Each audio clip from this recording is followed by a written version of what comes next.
The carriage door slammed shut before Eleanor could even step down properly, and the wheels were already turning in the mud when she called out her husband's name.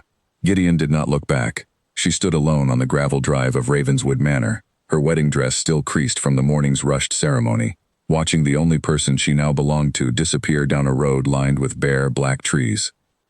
The manor rose before her like something that had been waiting a long time to be noticed again. Ivy choked the stone walls near the east wing. Several windows on the upper floor were shuttered from the inside, though it was only mid-afternoon. A single crow sat on the broken fountain in the courtyard and watched her the way the house seemed to watch her, with a kind of patient suspicion. Eleanor had known, of course, that the marriage was arranged to settle a debt between her father and the Ashford family. She had not expected love, but she had not expected to be left standing outside a house with a trunk of borrowed dresses and no husband in sight either. An older woman appeared at the great door, wiping her hands on an apron that had clearly been white once. She did not smile. "You'll be the new Duchess then," the woman said, not as a question. "I am Eleanor, and you are?" "Mrs. Pruitt, housekeeper, when there's a house worth keeping." She turned without waiting for a reply and walked back inside, leaving Eleanor to decide whether to follow. Eleanor followed. The entrance hall smelled of dust and something colder underneath it, like a room that had been shut for winters longer than one. Dust sheets covered most of the furniture, ghostly shapes crouched along the walls. A grand staircase curved upward into shadow, and near the top, Eleanor noticed a pale rectangle on the wallpaper where a large painting had clearly once hung. Someone had taken it down. Someone had not wanted it seen. "How many staff remain here?" Eleanor asked, trying to keep her voice steady. "4, including myself. There was a groundskeeper, but he left in the spring. Said the house didn't want company." Mrs. Pruitt said this as though it were an ordinary fact, like the weather. "Houses don't want anything, Mrs. Pruitt. People do." The housekeeper's eyes flicked toward her, something unreadable passing behind them. "You'll find your own opinion on that soon enough, my lady." They walked through a corridor where the wallpaper had begun to peel in long curling strips, and into a drawing room where the furniture, at least, was uncovered. A fire had been laid but not lit. Eleanor set down her small bag and looked around at the room that was meant to be her home now, empty of any warmth at all. "When does the Duke intend to return?" she asked. Mrs. Pruitt's mouth tightened. "That is not a question I am able to answer, my lady. His Grace does not confide his plans in me." "Then who does he confide in?" "No one, as far as I have ever seen." That night, Eleanor sat by a small fire in a bedroom that smelled faintly of old lavender and older sorrow, and she allowed herself exactly 1 hour to feel sorry for her situation. She had married a stranger who could not bear to look at her long enough to say goodbye properly, in a house that seemed to be holding its breath around some secret grief. When the hour passed, she blew out the candle, and in the darkness, she made herself a promise. She would not spend her marriage waiting by a window for a man who might never come home. She would make something of Ravenswood, with or without him. The next morning she rose before the rest of the house and began to explore. Much of the manor was closed off, doors locked or simply left ajar to rooms filled with sheeted furniture and silence. In the library she found shelves half empty, as though books had been removed in a hurry and never replaced. In a small sitting room near the back of the house, she found a child's rocking horse, its paint chipped, standing alone in the middle of the floor like it had been left there and forgotten mid-motion. She asked a young maid, a girl named Ivy who could not have been older than 16, about the rocking horse. "I don't rightly know, my lady," Ivy said quickly, looking anywhere but at Eleanor's face. "Best not to ask Mrs. Pruitt about the West Rooms. She doesn't care for it." "Why not?" Ivy only shook her head and hurried off with an armful of linens, leaving Eleanor standing in the doorway of a room that felt, for reasons she could not explain, like the coldest place in the entire house. By the end of her first week, Eleanor had learned the shape of the silence that lived inside Ravenswood, even if she did not yet understand its cause. The staff spoke carefully around certain rooms, certain years, certain names. Letters addressed to the Duke arrived and sat unopened on a silver tray in the front hall, gathering dust alongside everything else. No reply came from London. No word, no visit. Not even a note explaining when he might return. She could have written to her own family and asked to come home. She considered it, in the quiet hours after midnight when the house creaked and settled around her like an old ship, but something in her refused. She had not been given a choice in her marriage, but she could still choose what kind of woman she would be inside it. So instead of writing letters of complaint, she began writing lists. She counted the rooms that needed repair. She counted the tenant farms she could see from her window, fields left fallow, fences broken, cottages with roofs that clearly leaked. She counted the household accounts, which Mrs. Pruitt reluctantly handed over after several days of polite but firm requests, and found them in a state of near collapse. Money spent carelessly on nothing. Debts owed to tradesmen in the village who had stopped extending credit to the Ashford name months ago. The estate is in trouble, Eleanor said plainly, the ledger open on the table between them. The estate has been in trouble since before you arrived, my lady. Then it is fortunate I did arrive. For the first time since Eleanor had come to Ravenswood, something close to respect flickered across the housekeeper's face. Over the following days, Eleanor visited the village on foot, introducing herself to the shopkeepers and tradesmen whose patience had worn thin. She promised, with more confidence than she truly felt, that accounts would be settled and debts honored. She spoke with a farmer named Samuel Whitfield, whose family had worked Ashford land for 3 generations, and listened as he described years of neglect, absent stewards, promises broken by a duke who never visited his own tenants. Begging your pardon, my lady, Samuel said, turning his cap in his hands, but why should we believe anything changes now? Eleanor met his eyes without flinching. Because I intend to stay, Mr. Whitfield, whether or not my husband does. It was not a grand declaration. She said it plainly, the way one states a fact rather than makes a promise, but something in her tone must have carried weight, because Samuel nodded slowly, and word of the conversation spread through the village faster than Eleanor expected. Back at the manor, she began clearing dust sheets herself when the staff were occupied elsewhere, room by room, letting light back into spaces that had not seen it in years. In one of the smaller studies, tucked behind a heavy curtain, she found a portrait that had not been removed like the one on the staircase. It showed 2 boys, perhaps 10 and 12 years old, standing beside a hunting dog on the front steps of Ravenswood. One boy had Gideon's dark eyes, even as a child, serious and guarded. The other boy was laughing, his head tilted back, full of a lightness the other did not share. Eleanor stood looking at the painting for a long time, feeling certain she had found the edge of the truth without yet understanding its shape. Whoever the laughing boy was, his absence from the rest of the house was not accidental. It was deliberate, the kind of erasure that came from grief too large to look at directly. She did not ask Mrs. Pruitt about it that day. Instead, she had the portrait cleaned and hung it back in the study where it belonged, facing the window, where morning light would reach it first. On the 7th evening, Mrs. Pruitt found Eleanor in the study with the newly cleaned portrait, standing so still that the housekeeper assumed at first the room was empty. When Eleanor spoke without turning around, the older woman flinched. "Tell me his name," Eleanor said quietly. "The other boy in the painting." For a long moment, Mrs. Pruitt said nothing at all. The fire in the small grate popped and settled, and somewhere above them, a floorboard shifted with the cooling of the house. "That is not mine to tell, my lady," she finally said, though her voice had lost its earlier sharpness. "Some griefs belong only to the ones who carry them. Then I will simply have to ask the man who left me here alone, when he finally decides to remember he has a wife." Mrs. Pruitt's expression softened at that, just slightly, the closest thing to sympathy Eleanor had yet seen on her face. "You are not what I expected, my lady, when the carriage brought you up that drive. What did you expect? A girl who would cry for a week and then write home begging to be fetched back." Mrs. Pruitt looked at the portrait once more before turning to leave. "I confess, I am glad to have been wrong." Left alone again, Eleanor traced the edge of the frame with one finger, thinking of the laughing boy and the guarded one, and of the husband who had built a fortress of silence around whatever had happened to divide them. She thought too of the empty space on the staircase wall, waiting for a painting that might never return, and wondered how long a house could hold its breath before it simply stopped breathing altogether. She resolved that Ravenswood would not stop breathing. Not while she lived in it. That night, writing by candlelight in the small book she had begun keeping, Eleanor considered the shape of her new life. She had come to Ravenswood as an unwanted bride, abandoned within a day of her wedding. But the house itself, broken and grieving as it seemed to be, had begun to feel less like a prison and more like a puzzle she intended to solve. Whatever had happened here, whatever had driven her husband away from his own home and his own name, she would find it. And in the meantime she would build something worth returning to, whether Gideon Ashford ever chose to see it or not. Outside, the wind moved through the bare trees along the drive, and somewhere in the house, a door that had been locked for years creaked faintly open, as though Ravenswood itself had decided, after a long silence, to let her in. The scream came from the west wing before dawn, sharp enough to pull Eleanor out of sleep and onto her feet before she even understood she was moving.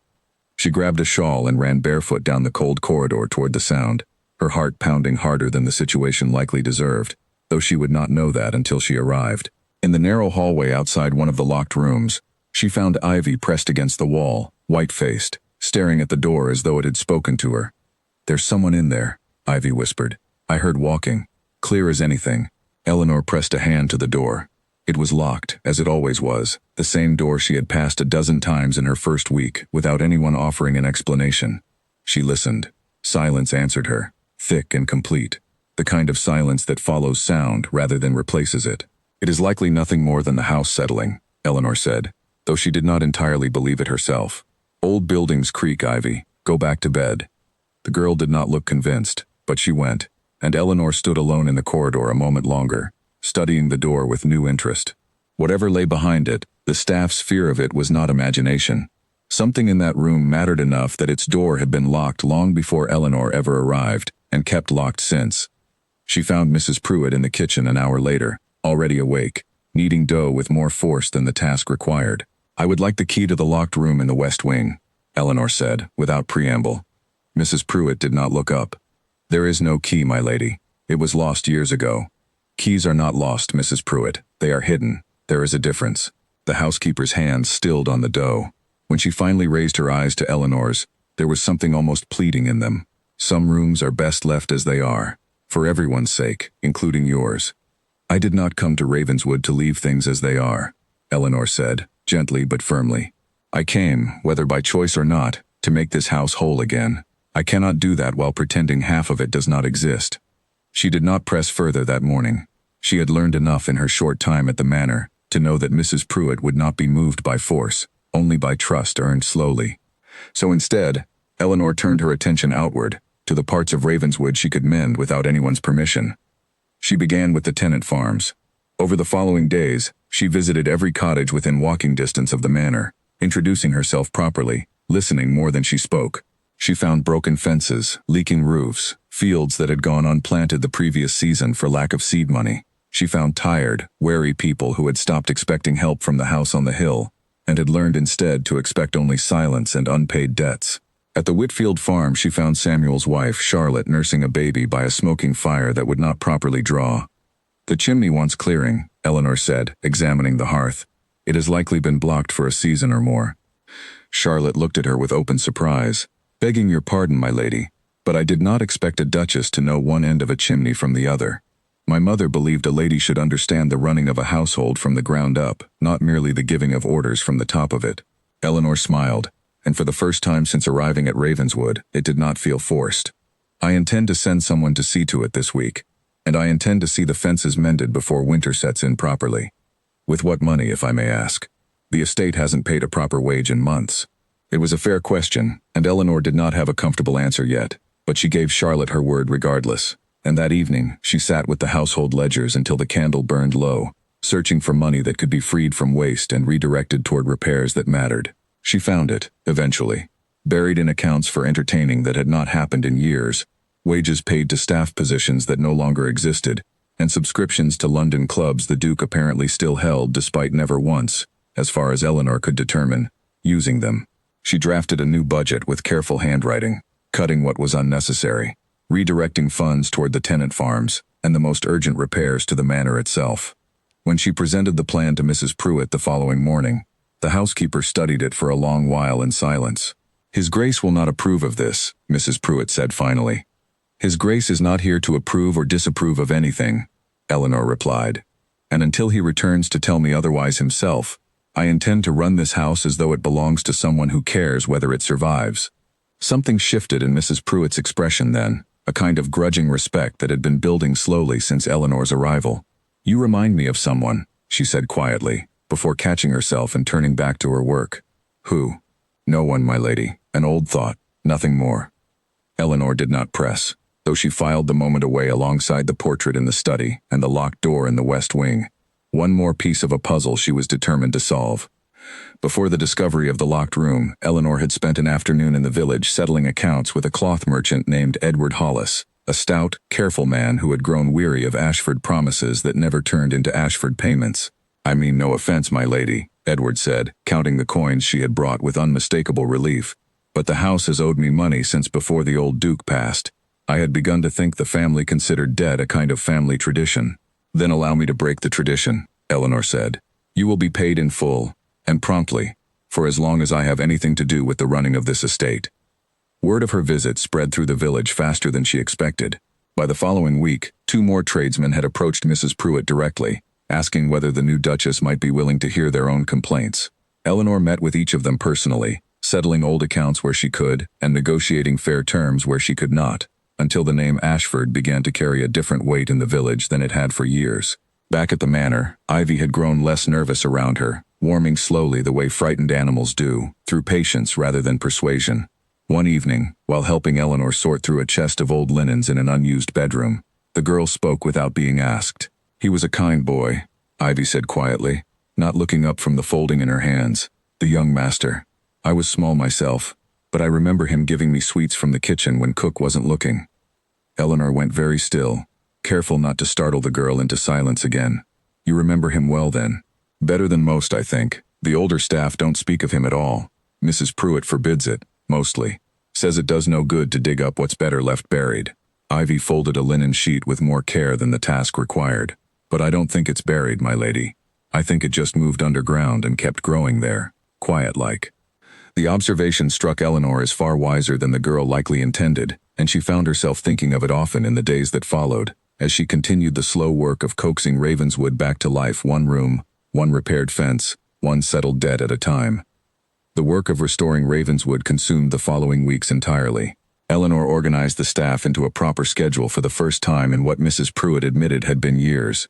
She hired back 2 former groundskeepers from the village, men who had left when wages stopped but returned readily enough once Eleanor guaranteed payment from her own restructured budget.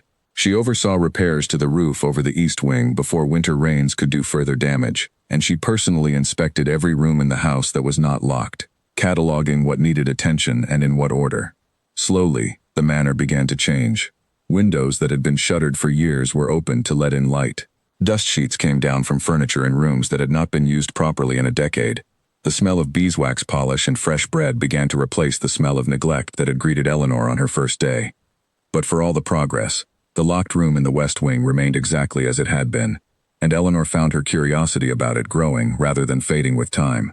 One afternoon, while searching through an old desk in the study for spare account books, she found a small brass key tucked into the back of a drawer, wrapped in a scrap of faded ribbon.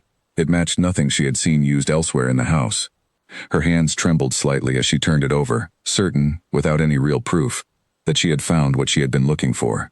She waited until evening, when the staff had retired and the house had settled into its familiar creaking quiet, before making her way to the west wing corridor. The door stood exactly as it always had, plain and unremarkable except for the weight of everyone's silence around it. Eleanor fitted the key into the lock. It turned with a soft, reluctant click, as though the door itself had grown unused to opening. Inside, moonlight fell through a gap in the curtains onto a room that had clearly belonged to a child, though it had not been touched in years. A small bed sat against one wall, neatly made, as though someone had expected its occupant to return. Wooden toys lined a shelf, carefully arranged. A row of boots, too small for a grown man, stood by the door. And on the desk beneath the window, half finished, lay a child's drawing of Ravenswood Manor, 2 stick figures standing at the front steps beside a dog, one taller than the other, both smiling. Eleanor stood in the doorway for a long moment, understanding settling over her slowly and heavily. This was not simply a locked room. This was a room frozen at the exact moment someone had stopped coming back to it. She thought of the empty space on the staircase wall, the portrait she had found and rehung, the laughing boy who did not appear anywhere else in the house. She thought of Gideon's cold, guarded eyes, even as a child in that painting, and wondered what kind of grief could make a man abandon not only a room, but an entire house, rather than face what it remembered. She did not touch anything. She simply stood there, absorbing the shape of the sorrow that had been hiding at the heart of Ravenswood since before she ever arrived, and understood, with sudden clarity, that whatever had happened to the boy in this room was the true reason her husband had left her here alone. Not indifference, not cruelty. Something closer to fear. She locked the door again carefully when she left, returning the key to its ribbon, though she kept it in her own possession this time rather than returning it to the drawer. Some secrets she had learned were not meant to be uncovered all at once, but she intended, in her own time and in her own way, to bring this one gently into the light, for the sake of the house, and for the sake of the man who could not yet face it. Sleep did not come easily that night. Eleanor lay awake long after the candle had burned down to nothing, turning the small brass key over in her fingers in the dark. thinking of the unfinished drawing on the desk and the neatly made bed that no one had disturbed in years. She thought of Gideon's face on their wedding day, composed and distant, giving nothing away, and wondered now whether that stillness had been coldness at all, or simply a man holding himself together as carefully as he could manage. She rose before dawn, as had become her habit, and found Mrs. Pruitt already awake in the kitchen, the same as always. The housekeeper glanced at her once, taking in something in Eleanor's expression that she did not name aloud. "You found it," Mrs. Pruitt said simply. It was not a question. "I did not go looking for a confrontation, Mrs. Pruitt. I found a key, and I followed where it led." The older woman set down her cloth and, for a long moment, said nothing at all. When she finally spoke, her voice had lost its usual guardedness. "That room has not been opened since the funeral. I could not bring myself to clear it, and His Grace could not bring himself to look at it. So it simply stayed." "Will you tell me his name?" Mrs. Pruitt hesitated, glancing toward the window as though the answer might be easier to give to the morning light than to Eleanor directly. "Edmund," she said finally. "His name was Edmund." It was not the whole truth. Eleanor understood that much from the careful way Mrs. Pruitt said it, offering a name but nothing more, like a door opened only a crack. But it was a beginning, and after weeks of silence, a beginning felt like more progress than Eleanor had dared hope for. She thanked the housekeeper quietly and returned to her work, carrying the name Edmund with her through the rest of the day like something fragile she had been trusted, at last, to hold. The letter arrived with a broken seal, as though someone had already read it before it reached Eleanor's hands, and the first line alone was enough to make her blood run cold.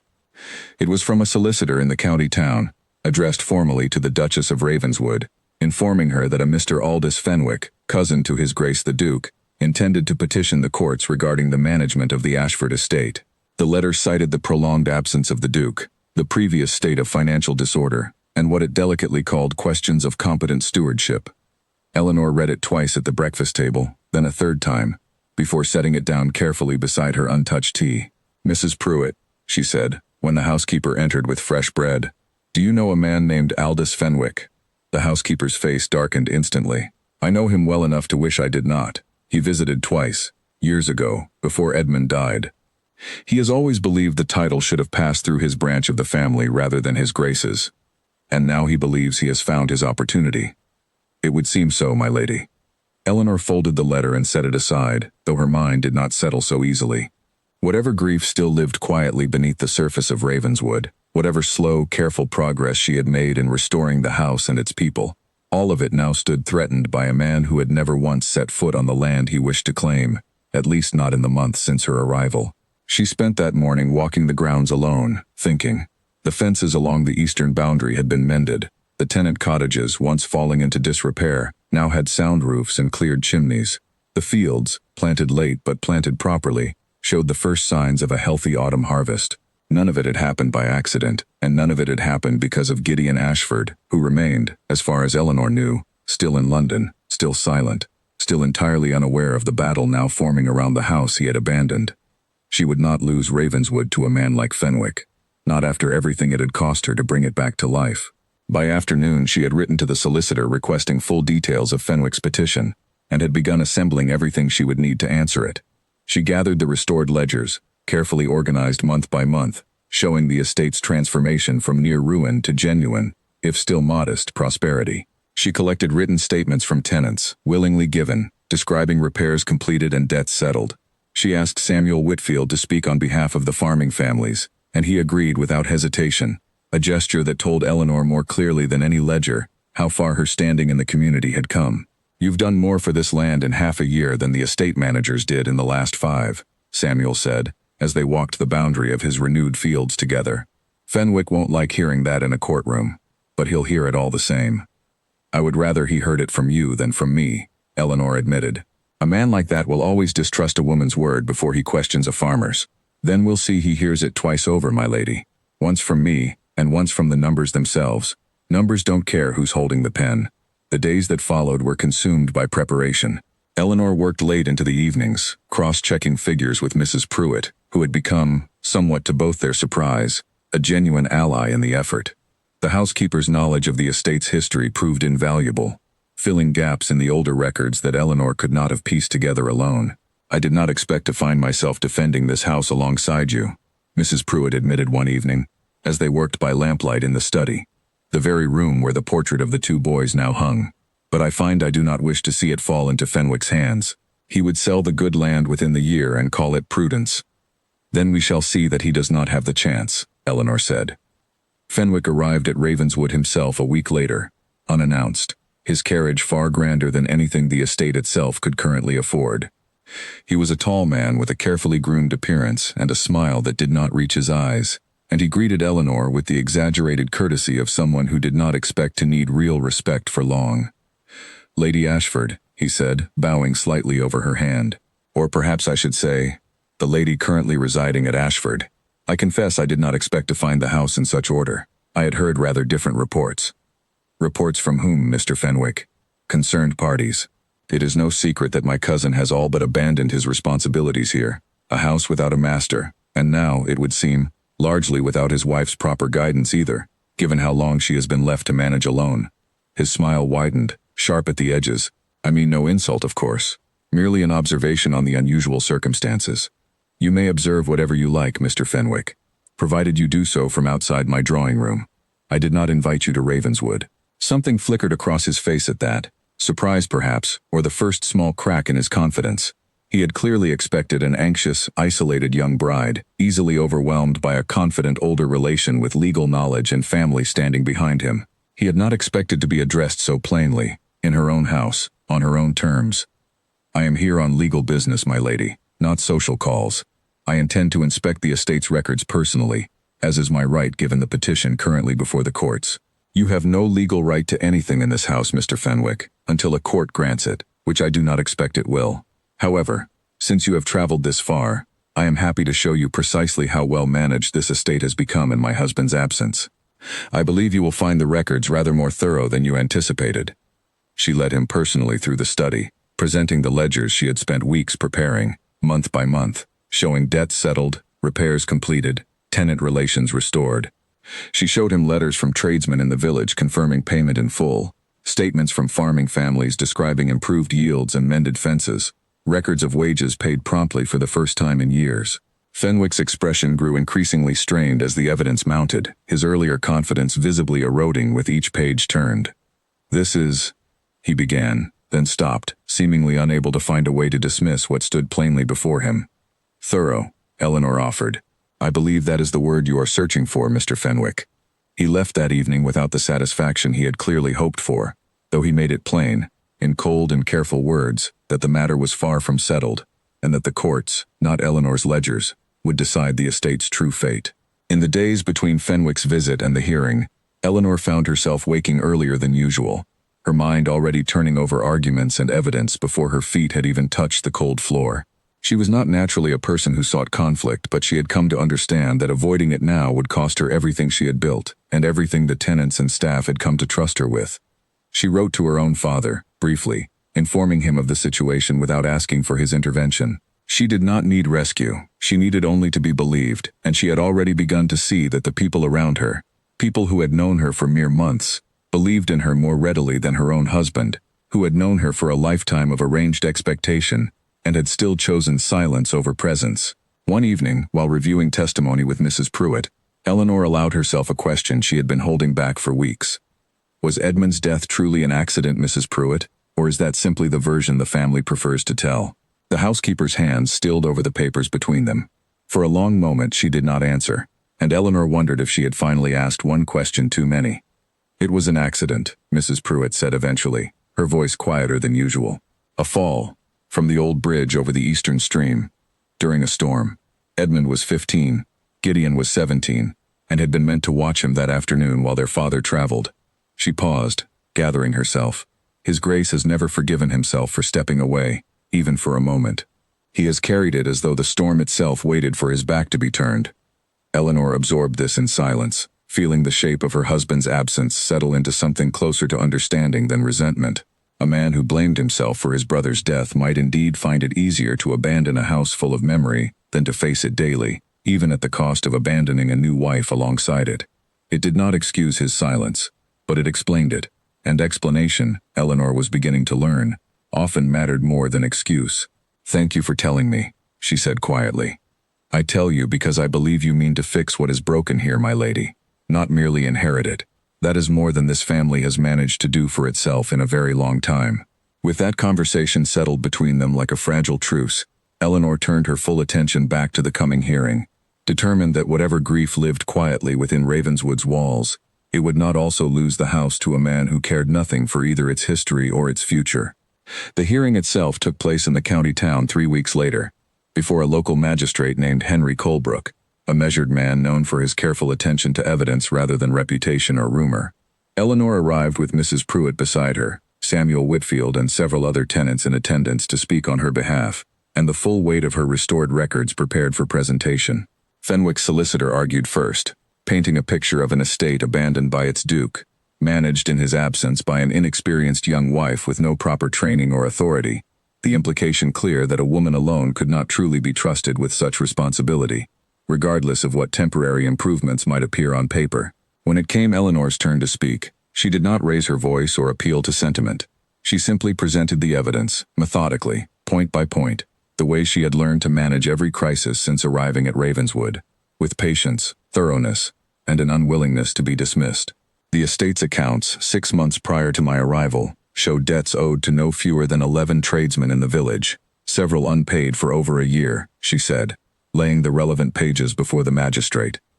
Today, every one of those debts has been settled in full. The tenant farms, once yielding barely enough to sustain the families working them, have this season produced the healthiest harvest in nearly a decade, as these gentlemen can confirm personally.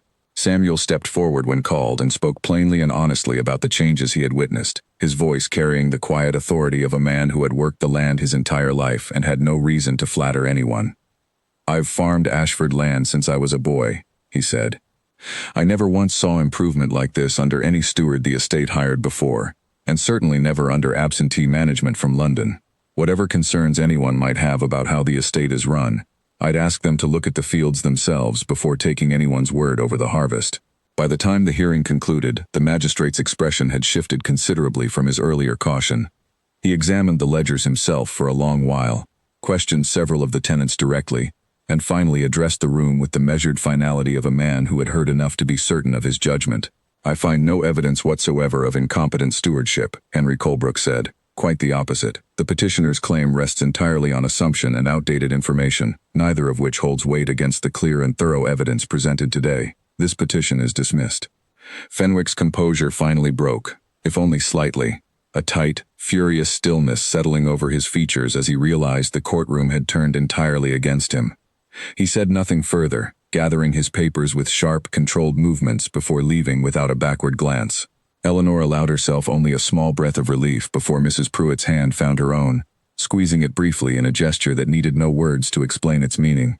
"You have done what I did not believe possible," the housekeeper said quietly, as they walked out into the afternoon light together. "You have saved this house twice now, once from ruin, and once from a man who would have taken it apart piece by piece and called it inheritance." "I did not do it alone," Eleanor said, glancing back at Samuel and the others who had come to speak on her behalf. "None of it would have mattered without people willing to stand beside me." That evening, the village held a modest celebration in Eleanor's honor, though she had not requested it, and felt almost embarrassed by the warmth of it. Charlotte Whitfield brought fresh bread still warm from the oven. Edward Hollis, the cloth merchant, presented her with a length of fine blue fabric as a gift, insisting she deserved something pretty after months of tireless work on everyone else's behalf. Even Ivy, usually so quiet and careful, laughed freely for the first time since Eleanor had arrived, dancing a simple reel with one of the stable boys, while lanterns swung gently overhead. Eleanor stood at the edge of the gathering for a while, watching the warmth she had helped build spread through people who had once looked at Ravenswood with nothing but wariness and disappointment. She thought of the locked room in the west wing, still closed, still waiting, and of the husband who remained entirely unaware of everything that had changed beneath his own roof. "You ought to enjoy this evening properly, my lady," Mrs. Pruitt said, appearing at her side with 2 cups of warm cider. "You have earned it more than anyone here." "I keep thinking of him," Eleanor admitted quietly, accepting the cup. Not with anger, strangely enough. "I thought I would feel triumphant tonight, having won something entirely on my own. Instead, I find myself wondering what he would think, if he could see it." "Perhaps you will not have to wonder much longer," Mrs. Pruitt said, something knowing in her tone. "News such as this does not stay confined to one county for long, my lady. I suspect His Grace will hear of it himself before the month is out." Eleanor said nothing, but she found herself glancing toward the road that led to London more than once that night, wondering, despite herself, what it might mean when word of Ravenswood's transformation finally reached the one man who had chosen not to witness it firsthand. News of the hearing spread quickly, not only through the village but beyond it, carried by travelers and tradesmen into the wider county, and eventually, though Eleanor did not yet know it, all the way to London itself, where a duke who had spent months avoiding his own home was about to hear, for the first time, exactly what his wife had built in his absence. Gideon Ashford heard his own name spoken with something close to admiration for the first time in years, and it stopped him cold in the middle of a crowded London club. "Ravenswood, did you say?" he asked the man beside him, a solicitor named Frederick Osgood who handled several of the family's remaining London affairs. "You are certain?" "Quite certain, Your Grace. The county courts dismissed your cousin's petition entirely, on the strength of the estate's own records. I confess I did not know the property had recovered so thoroughly. My understanding was that it had been left largely to manage itself." "It was," Gideon said, though the words felt strange in his mouth. "I left it to manage itself." "Then whoever has been managing it in your stead deserves considerable credit, Your Grace. The tenant reports alone were remarkable. Fields restored, debts settled, wages paid on schedule for the first time in years, from what I understand." Osgood paused, studying Gideon's face with the careful attention of a man who sensed there was more to the story than he had been told. "Was it your steward's doing?" "I have no steward," Gideon admitted slowly. "I dismissed the position years ago and never replaced it." "Then who, if I may ask, has been running Ravenswood these past months?" Gideon did not answer immediately. He already knew the answer, though he had spent months refusing to think of it directly. He had left a young bride alone at a house he could not bear to face himself, expecting, if he expected anything at all, that she would eventually write demanding to be brought back to her family, or that the estate would simply continue its slow decline exactly as it had before his hurried wedding had briefly interrupted it. He had not expected Eleanor to stay. He certainly had not expected her to win a legal battle against Fenwick, a man Gideon himself had always found intimidating in his cold, calculating certainty. "My wife," Gideon said finally, the words feeling foreign after months of near silence between them. Osgood raised an eyebrow but said nothing further, sensing perhaps that the conversation had moved into territory too personal for further comment. Gideon excused himself shortly after, walking out into the London evening with his thoughts circling in a way they had not in a very long time. He had left Ravenswood not out of cruelty, though he understood well enough how it must have appeared. He had left because every room in that house held some fragment of Edmund, a boy who had trusted his older brother to keep him safe on an ordinary, unremarkable afternoon that had ended in tragedy no one could undo. Gideon had spent 2 years unable to walk past the West Wing corridor without his chest tightening unbearably. He had married Eleanor because his father's debts demanded it, and he had fled to London within a day because he could not bear to watch another person he was responsible for exist inside a house that had already taken so much from him. He had told himself it was mercy, in some twisted way. Better to leave her in a quiet, stable house than to burden her with a husband too broken to be present. He saw now, with uncomfortable clarity, how much of that reasoning had been convenience dressed as protection. That night, Gideon wrote 3 separate letters to Eleanor and burned all 3 before finishing them. He did not know what to say to a woman he had wronged so thoroughly, who had somehow, despite his absence, transformed the house he could not face into something worth returning to. Word continued to reach him over the following days, each report more difficult to ignore than the last.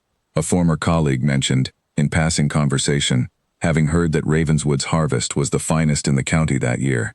A distant relation wrote inquiring, with poorly disguised curiosity, whether the rumors of Fenwick's humiliating defeat in court were true. Even his own solicitor began referring to Eleanor by name rather than simply as, "your wife," a small shift that nonetheless struck Gideon as significant. He found himself, for the first time in 2 years, thinking of Ravenswood not as a place of grief to be avoided, but as a place he no longer recognized, shaped by hands other than his own, into something he had once believed impossible. In the days before he finally resolved to travel, Gideon found himself walking the streets of London at odd hours, unable to settle into any of his usual routines. He visited his club and found the conversation there hollow. He attended a dinner hosted by an old acquaintance and left before dessert, unable to feign interest in gossip that suddenly seemed impossibly small compared to what was unfolding at Ravenswood without him. He thought often of the day he had left Eleanor at the Manor, the way she had called his name as the carriage pulled away, and how he had forced himself not to look back, certain that if he did, he would lose whatever fragile composure allowed him to leave it all. He had told himself, in the weeks that followed, that she would be better off without a husband too consumed by grief to be present, that the house's steady staff would see to her needs adequately enough, that distance was a kindness rather than an abandonment. He understood now how thoroughly he had deceived himself.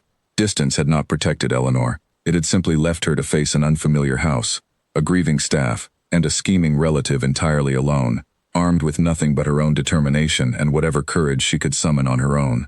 That she had not only survived but triumphed against those circumstances said everything about her character, and, uncomfortably, very little in his own favor. One evening, unable to sleep, he found himself standing before an old family portrait that had traveled with him to London years earlier, one of the few images of Edmund he had allowed himself to keep close. He studied his brother's laughing face for a long time, remembering the particular sound of his laughter, quick and unguarded, so different from Gideon's own careful reserve even as children. "I do not know how to walk through that house without you in it," he said quietly to the empty room, though no one answered, and no one ever would. "But I think I have made things worse by trying not to." It was, perhaps, the closest thing to acceptance he had allowed himself since the accident, and it settled something in him that had remained unresolved for 2 long years.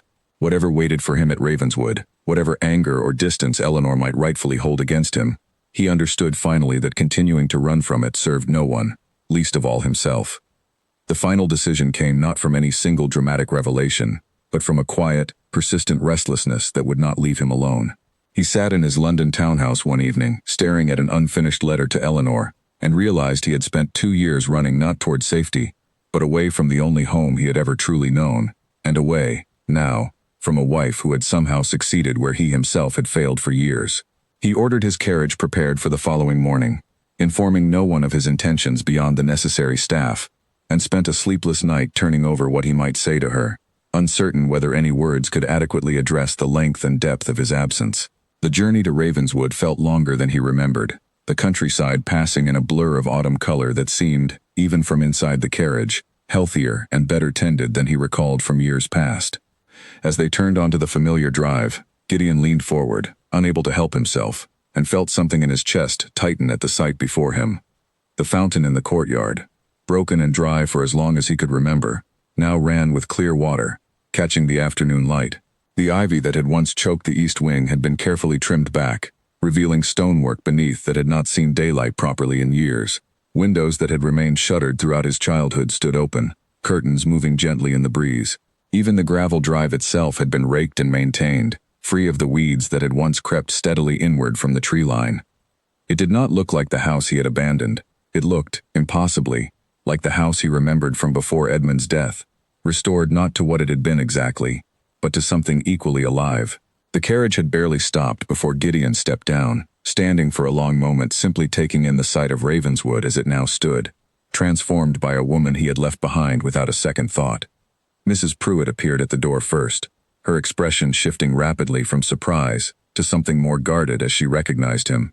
"Your Grace," she said carefully, "we were not informed of your visit." "I did not inform anyone," Gideon admitted. "I was not entirely certain, until I was already on the road, that I would actually arrive. And now that you have."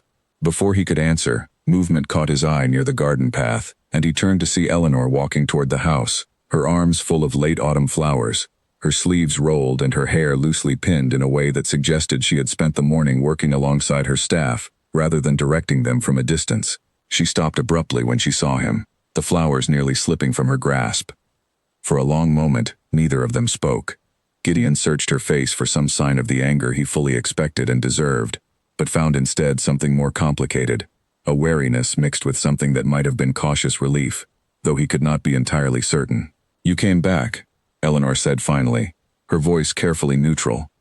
"I heard what you accomplished here," Gideon said, gesturing vaguely toward the transformed grounds around them, unable to find better words for the enormity of what he was trying to express. "I could not stay away any longer, not after learning what you built while I was gone." Something hardened slightly in Eleanor's expression at that. "I did not build any of this for your benefit, Your Grace. I built it because I refused to spend my marriage waiting uselessly by a window for a husband who might never return." "I know," Gideon said quietly. "I know that now, more clearly than I would like to admit." Mrs. Pruitt, sensing the weight of the conversation, excused herself quietly, leaving them alone in the courtyard as the afternoon light began to lengthen across the newly restored fountain. Eleanor set down her flowers carefully on a nearby bench, studying her husband with an expression that gave away little of what she was truly thinking. "I am glad you are finally here," she said eventually. "But I will not pretend the past months did not happen, Gideon, nor that they did not hurt. You left me alone in a house full of secrets, without explanation, without warning, and without any indication of when, or if, you intended to return. I know," he said again, the words feeling wholly inadequate even as he spoke them. "I have no excuse that would satisfy either of us. But I would like the chance to explain, if you are willing to hear it." Eleanor studied him for a long moment, the autumn wind stirring the flowers she had set aside, the restored house standing behind her like a testament to everything she had accomplished without him. Finally she nodded, once, carefully. "Then explain," she said, "but do so honestly, Gideon. This house has held enough silence to last a lifetime. I will not accept more of it now." He nodded slowly, glancing toward the house behind her, its windows catching the last of the afternoon light. "Not here," he said. "If you are willing, I would rather show you what I mean than simply tell you. There is a room in the west wing I imagine you have already found." Eleanor's expression shifted, surprise flickering briefly across her face before settling into something more careful. "I have found it," she admitted. "I did not enter it lightly, and I have touched nothing since." "Then you already understand more than I expected," Gideon said quietly. "Perhaps it is time I finally walked through that door myself, rather than leaving you to carry the weight of it alone." They stood together in the courtyard a moment longer, the restored fountain murmuring softly behind them, neither quite ready to move yet fully aware that the conversation waiting inside the house would reshape whatever uncertain arrangement had existed between them until now. Eleanor gathered her flowers from the bench, her hands steadier than her voice had been moments before. "Come inside then," she said. "It is time this house stopped keeping secrets from both of us." The key turned in the lock with the same reluctant click Eleanor remembered from her first visit, only this time Gideon's hand trembled visibly as he pushed the door open. He stood on the threshold for a long moment without entering, staring into the room as though it might vanish if he looked away and back again too quickly.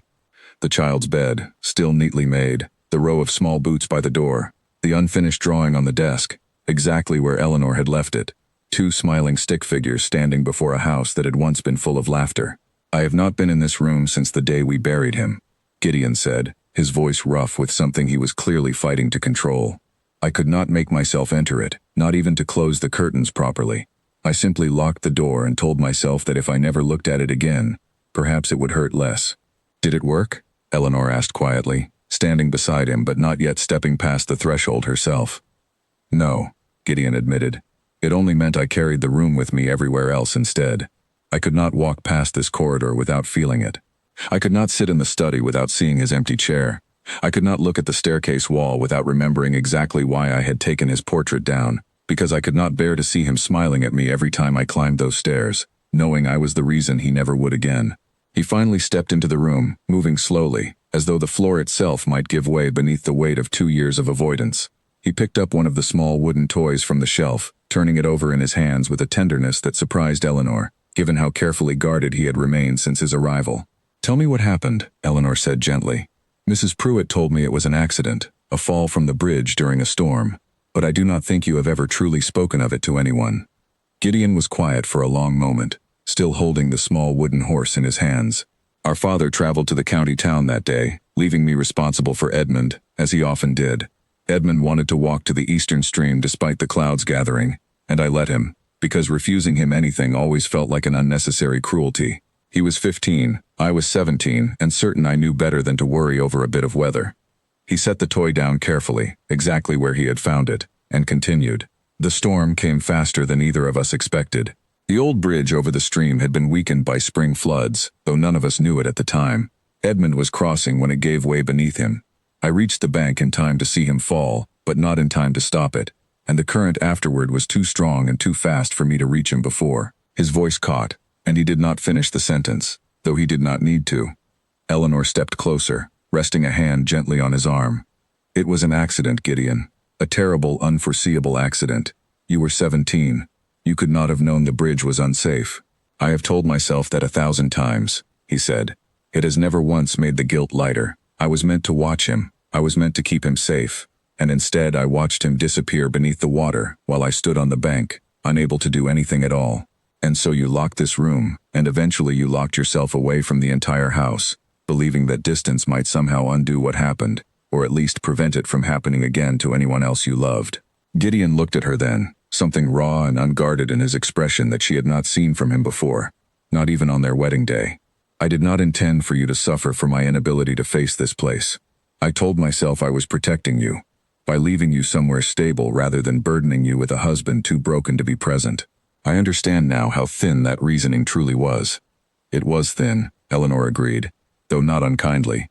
But I understand it better now than I did when the carriage pulled away without you looking back.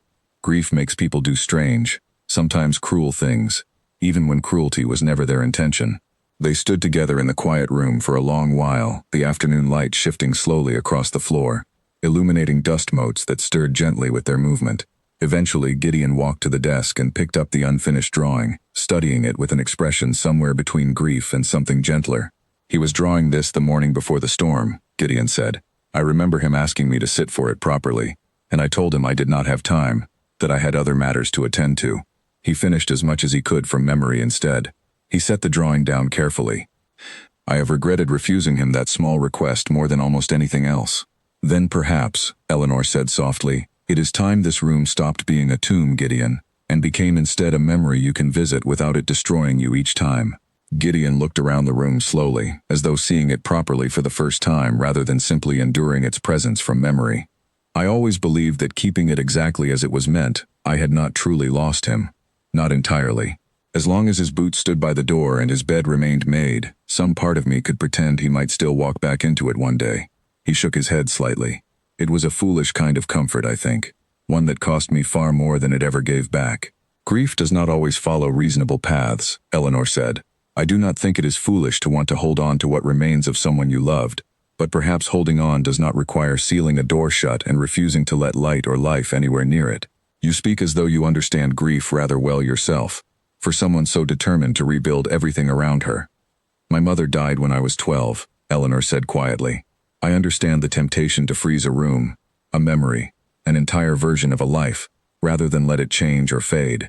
I chose differently, eventually, because I found that refusing to move forward did not keep her closer. It only kept me further from everyone else. Gideon was quiet for a long moment, absorbing this new understanding of the woman he had left behind so carelessly months earlier. I am sorry, he said finally. Not only for what I put you through by leaving, but for assuming, wrongly, that you could not possibly understand what kept me away. I understand it better than you assumed, Eleanor said. That does not erase the months I spent wondering whether you intended to return at all. But it does help explain them, and explanation, I have found, matters a great deal more than I once believed it would. That evening, at Eleanor's gentle insistence, they opened the curtains in the room fully for the first time in 2 years, allowing proper light to reach every corner. They did not clear it entirely, not yet, but they aired it, dusted it with care, and left the door unlocked. A small but significant change that Mrs. Pruitt noted with visible emotion when she passed the corridor the following morning. Word of the Duke's return spread through the household and the village with the same speed as everything else that touched Ravenswood in recent months. Within days, tenants who had come to know and trust Eleanor began arriving at the manor with small gestures of welcome, curious but cautiously hopeful about what the Duke's presence might mean for the estate's continued recovery. Eleanor decided, with Mrs. Pruitt's enthusiastic support, that the traditional harvest gathering, absent from Ravenswood's calendar for years, should finally return, both as a celebration of the season's genuinely successful yield and as an opportunity for the tenants to see for themselves that the house they had begun to trust again now stood under the care of both its Duke and Duchess together.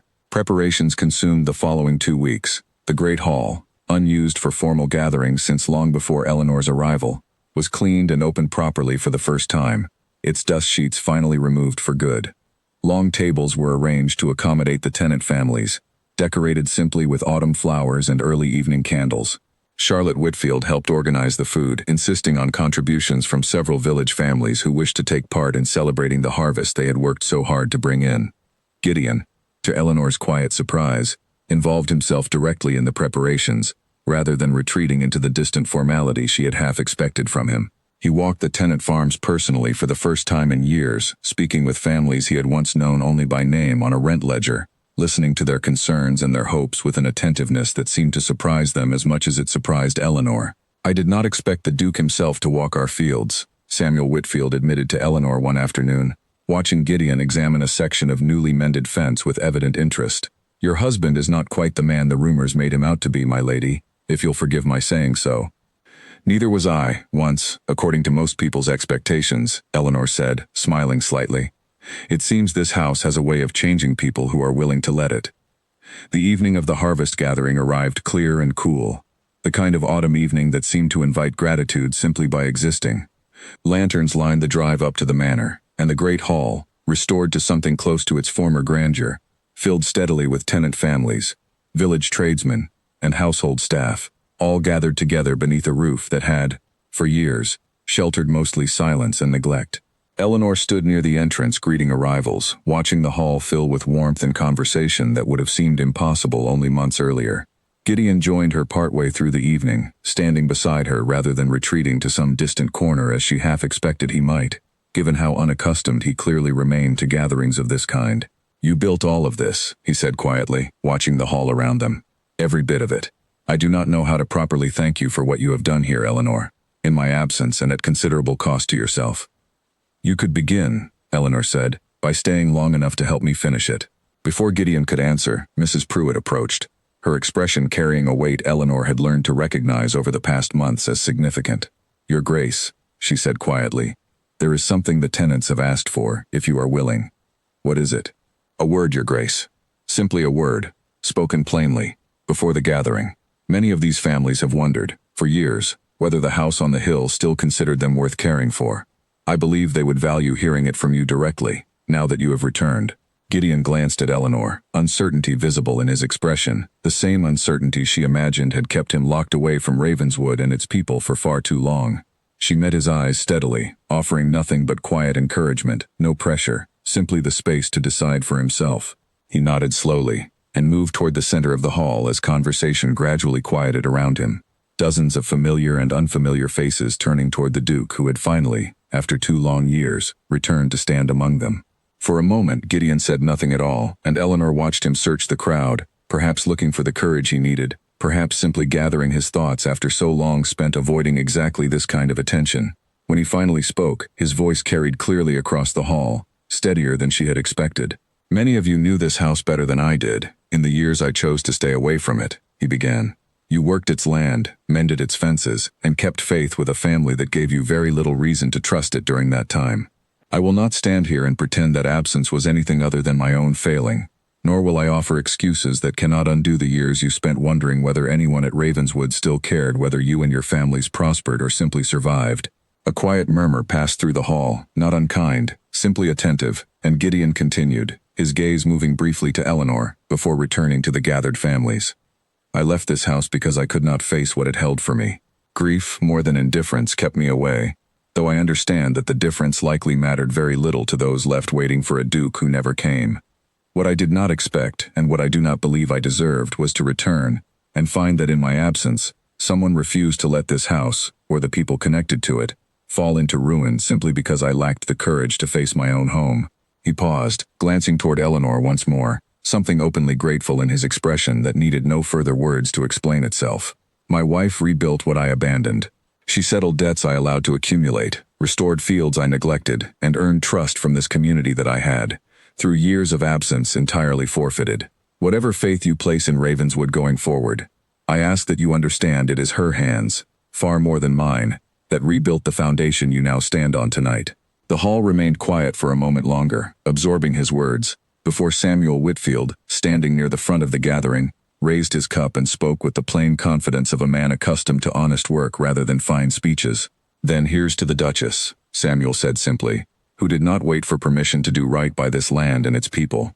And here's to a Duke willing to admit as much in front of the very families who watched her do it." A ripple of agreement moved through the hall, cups raised, quiet laughter mixing with genuine warmth, and Eleanor felt something unfamiliar settle in her chest, a sense of belonging she had not expected to find in a house she had arrived at as a stranger, abandoned within a day of her wedding by a husband too consumed by grief to look back. Later, as the gathering wound down and lanterns burned low along the drive, Eleanor found Gideon standing near the restored fountain in the courtyard, looking up at the manor's lit windows with an expression she had not seen from him before, something close to peace, however tentative. You did not have to say all of that in front of everyone, she said, joining him beside the fountain.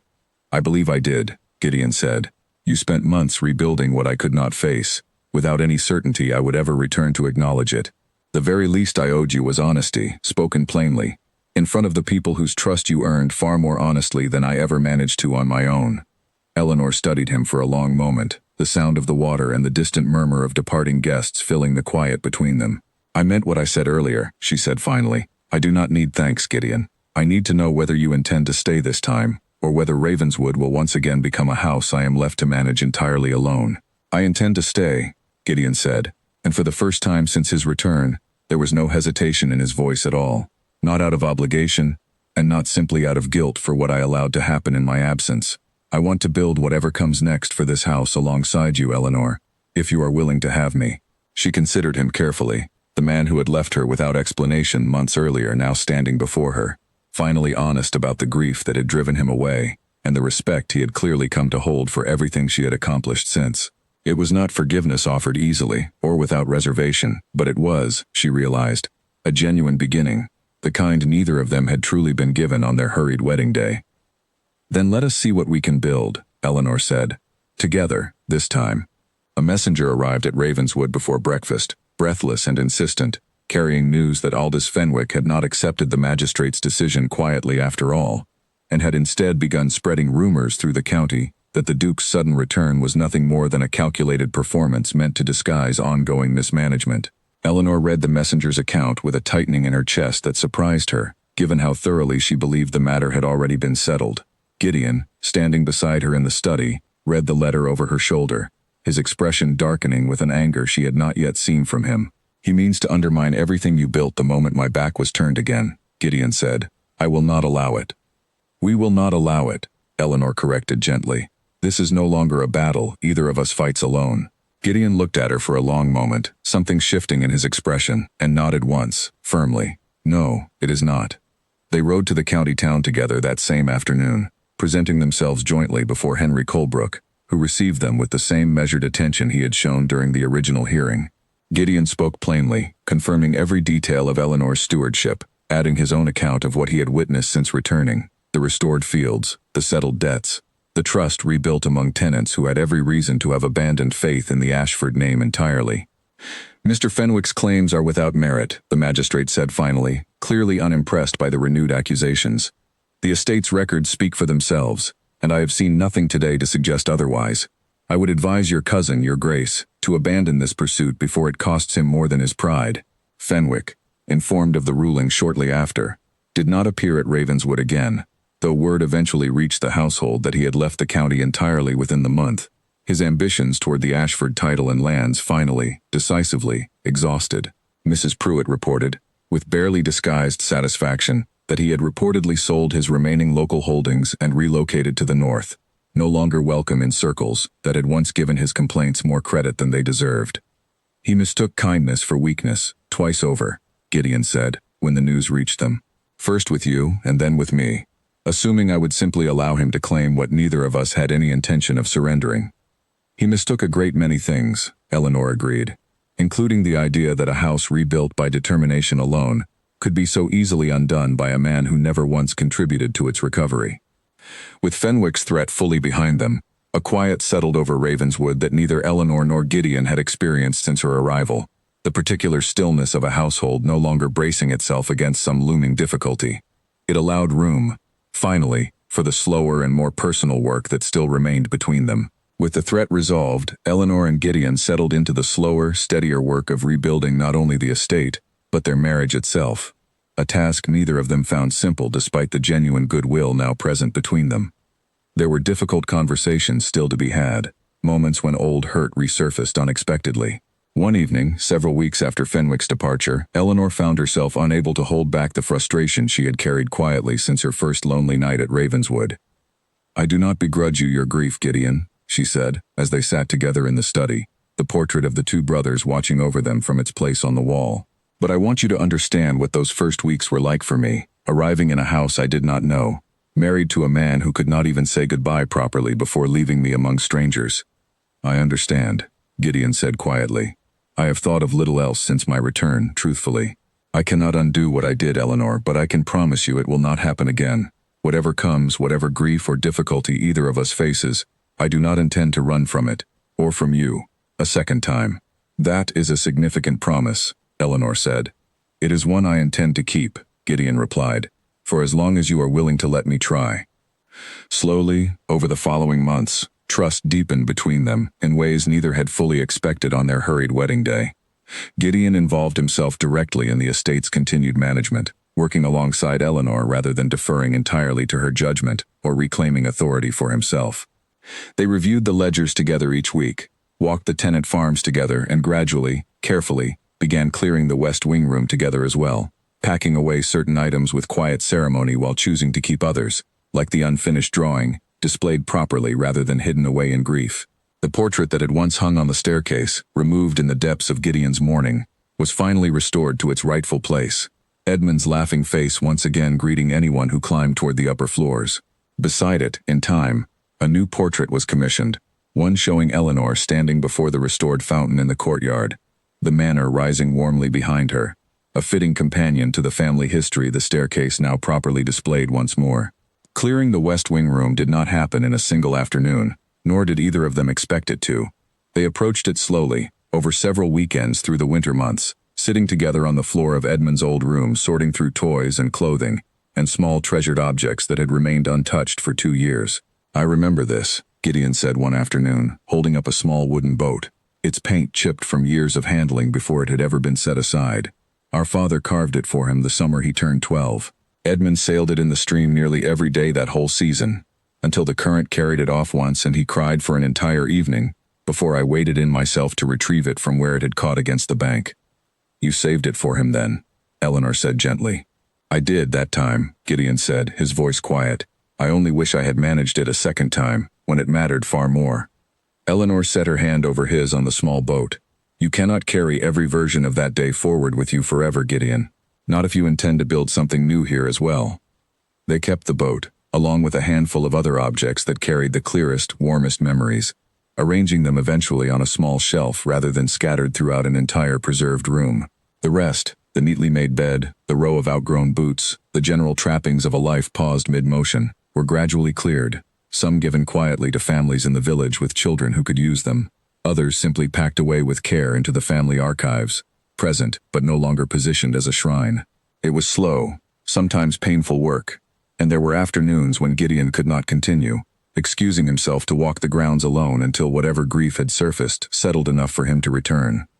Eleanor never pushed him further than he could manage on those days, understanding, perhaps better than she once had, that healing rarely moved in a straight or convenient line.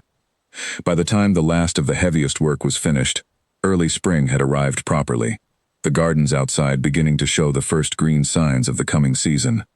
The room, once so carefully locked and avoided, had become something else entirely, not a wound kept perpetually open, and not a memory erased, but a quiet space that could finally be entered, remembered in, and left again without the weight of unbearable grief attached to every visit. Winter passed into spring, and Ravenswood continued its steady transformation, no longer simply recovering from years of neglect, but genuinely thriving under the combined attention of both its Duke and Duchess. The tenant farms produced their best yields in a generation. The village tradesmen, once wary of the Ashford name, now spoke of the family with open respect. Even Mrs. Pruitt, who had guarded the house's grief so fiercely during Eleanor's first difficult weeks, seemed lighter in her daily bearing, humming occasionally, as she moved through corridors that no longer held the heavy silence they once had.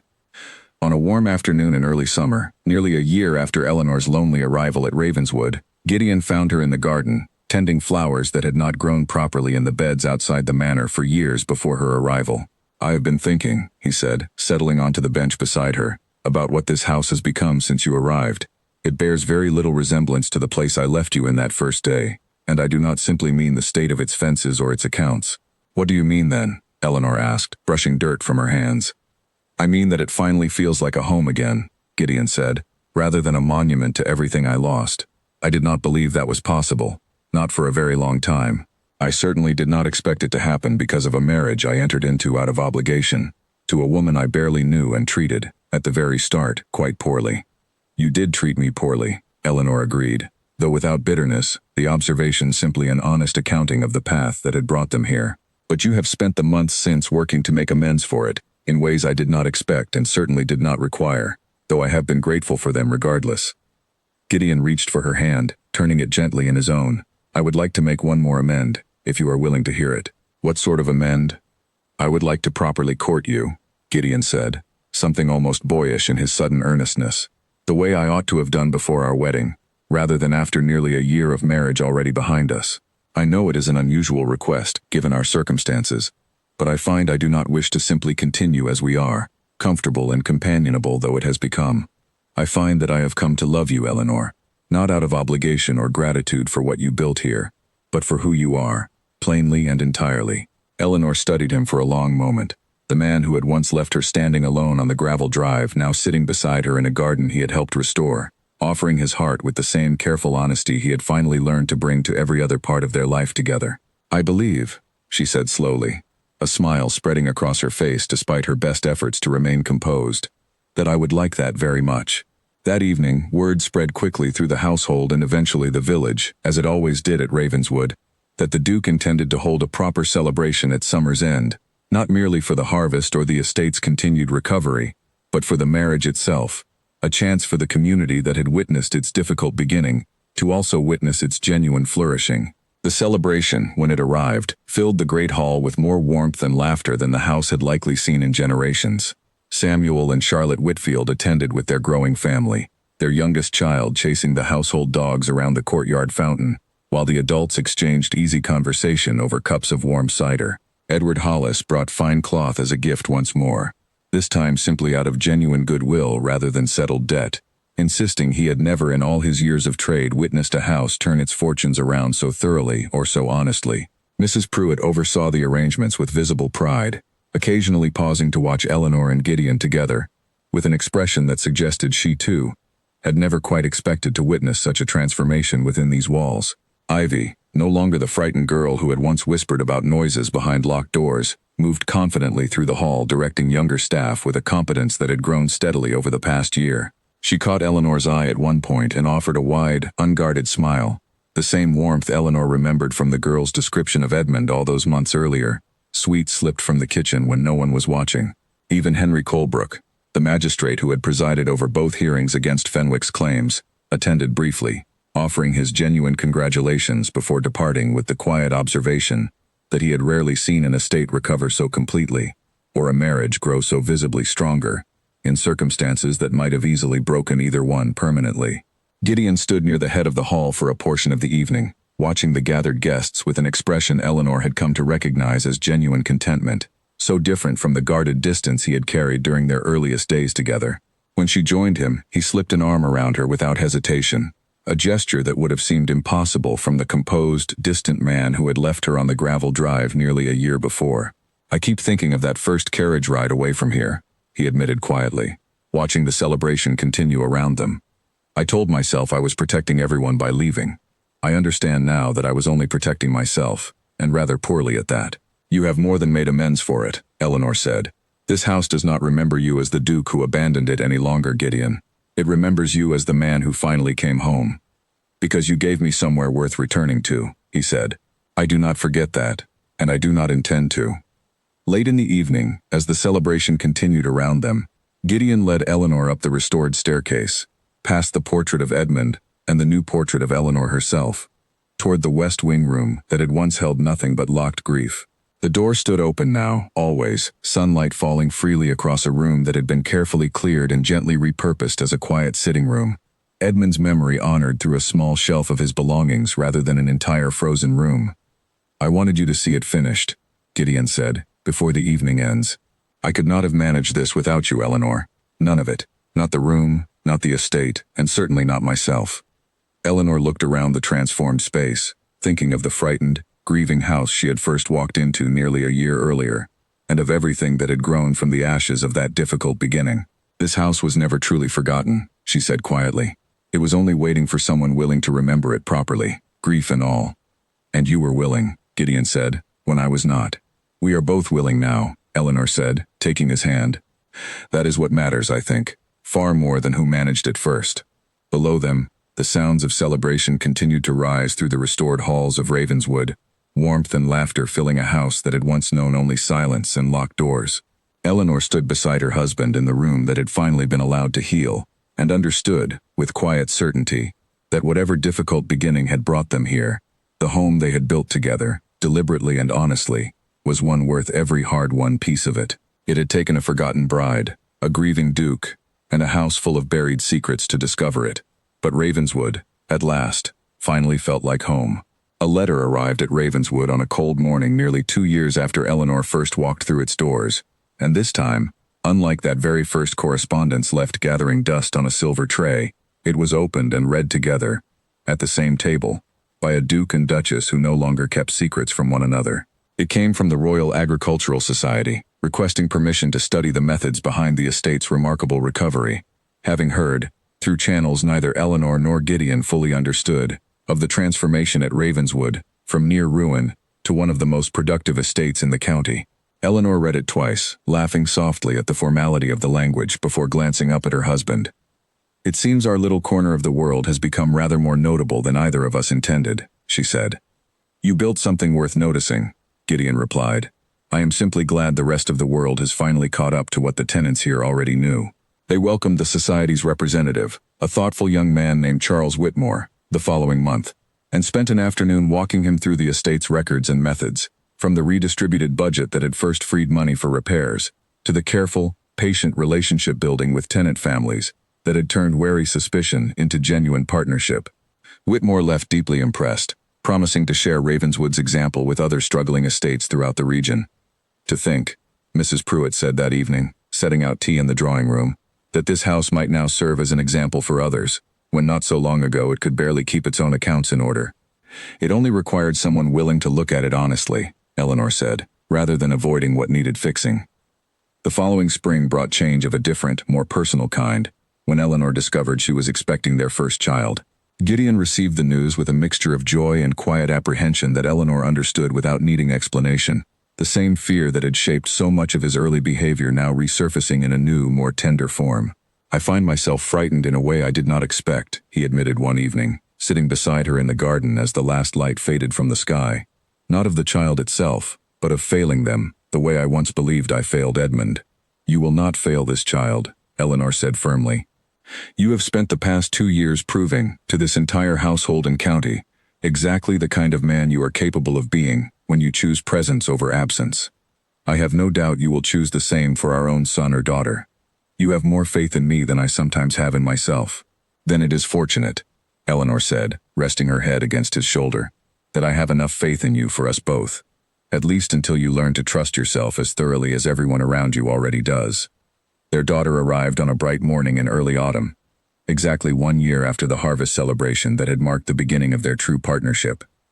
They named her Margaret, after Eleanor's own mother, and Gideon, to the quiet astonishment of the household staff, insisted on being present throughout the entire ordeal, rather than retreating to some distant room, as tradition and his own family's history might have suggested he would. "I did not wish to be absent for this," he told Eleanor simply, holding their daughter for the first time with the same careful tenderness he had once shown handling Edmund's small wooden boat. "Not for anything. Ever again." In the months following Margaret's birth, Gideon took on a habit that surprised even Eleanor, walking the nursery corridor each evening before retiring, simply to look in on his sleeping daughter, as though reassuring himself that presence, this time, would not fail her the way absence had once failed someone else he loved. Eleanor never mentioned it directly, understanding it as a private ritual of healing rather than something requiring comment, though she often found herself smiling quietly whenever she noticed his study door left open at the end of the hall, light spilling out long after most of the household had gone to sleep. The estate itself continued to grow steadily under their combined attention. Gideon expanded the tenant farming arrangements, introducing new crop rotations that Samuel Whitfield had long argued for but never found a willing steward to implement. Yields improved further still, and within a few years, Ravenswood's harvests were spoken of throughout the county as among the finest anywhere in the region, a remarkable turnaround for an estate that had, not so many years earlier, been on the verge of losing its tenant families entirely to neglect and mismanagement. Eleanor, for her part, took on the quiet work of mentoring younger women in the village, teaching some of the tenant daughters to read and manage household accounts. skills she believed had shaped her own resilience during those difficult early months at Ravenswood. Charlotte Whitfield's eldest daughter proved a particularly eager student, eventually taking on responsibilities managing her own family's growing farm accounts with a confidence Eleanor recognized, with quiet pride, as an echo of her own early determination.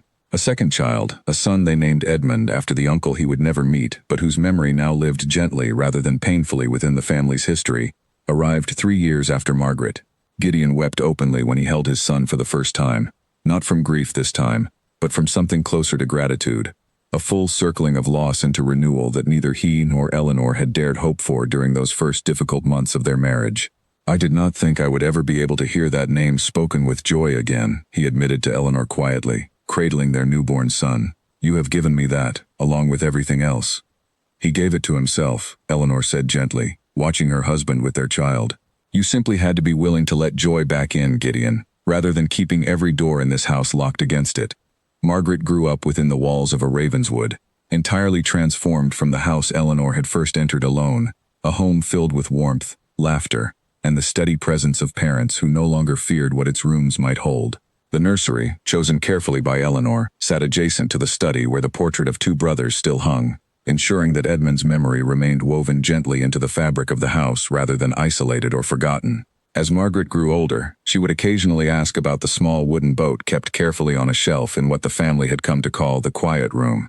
And Gideon, in time, found he could tell her about her Uncle Edmund without the crushing grief that had once made such conversations impossible. He spoke of Edmund's laughter, his fondness for sailing toy boats down the eastern stream, his habit of sneaking sweets to the kitchen staff when cook was not looking, and Margaret listened with the particular fascination children hold for family stories that predate their own existence. The tenant farms continued to flourish under the estate's careful management, Samuel Whitfield eventually taking on a more formal role advising Gideon on agricultural matters, his practical knowledge proving invaluable as Ravenswood's reputation for successful, fair land management spread throughout the region.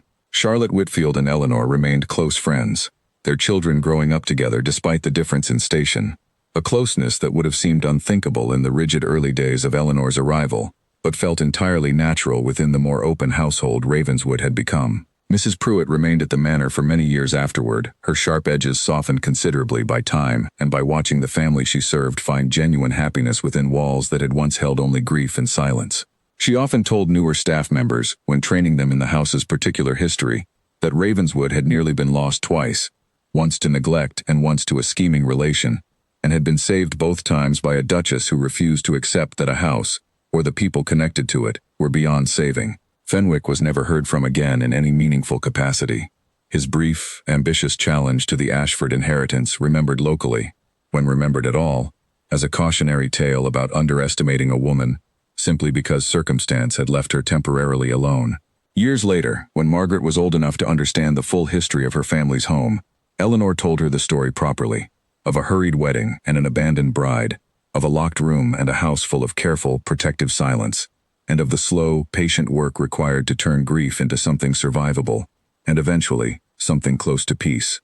"Were you angry with father?" Margaret asked once, curled beside her mother in the very garden where Gideon had once asked to properly court his own wife, nearly a year into their marriage, "for leaving you alone that first day?"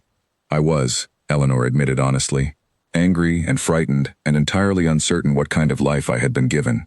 But anger, I have learned, does not have to be the end of a story, Margaret. Sometimes it is simply the beginning of one, if both people are willing to do the harder work of building something better from it." Young Edmund, chasing his older sister across the lawn nearby, called out for her to join him before she could hear her mother's full answer, and Margaret laughed, rising to follow him toward the fountain that had once stood broken and dry, now running clear and steady in the afternoon sun, exactly as it had on the day Gideon first returned to find his forgotten home transformed. "And you built this," Margaret said, gesturing toward the manor rising warmly behind them, its windows catching the late afternoon light, its gardens full and thriving, its halls filled with the particular kind of noise that only a genuinely happy household produces. "We built this," Eleanor corrected gently. "Together, eventually, once your father finally understood that running from grief only ever delayed the reckoning, rather than preventing it." That evening, as the family gathered for dinner in a hall that had once stood empty and dust-covered for years before Eleanor's determined arrival, Gideon watched his wife and daughter with the quiet, settled contentment of a man who had finally, fully, come home. Ravenswood stood around them, no longer a monument to loss, but a living testament to what patient, honest love could rebuild from even the most forgotten and grief-stricken beginnings. A house that had once been left behind, now standing, at last, as the truest home either of them had ever known.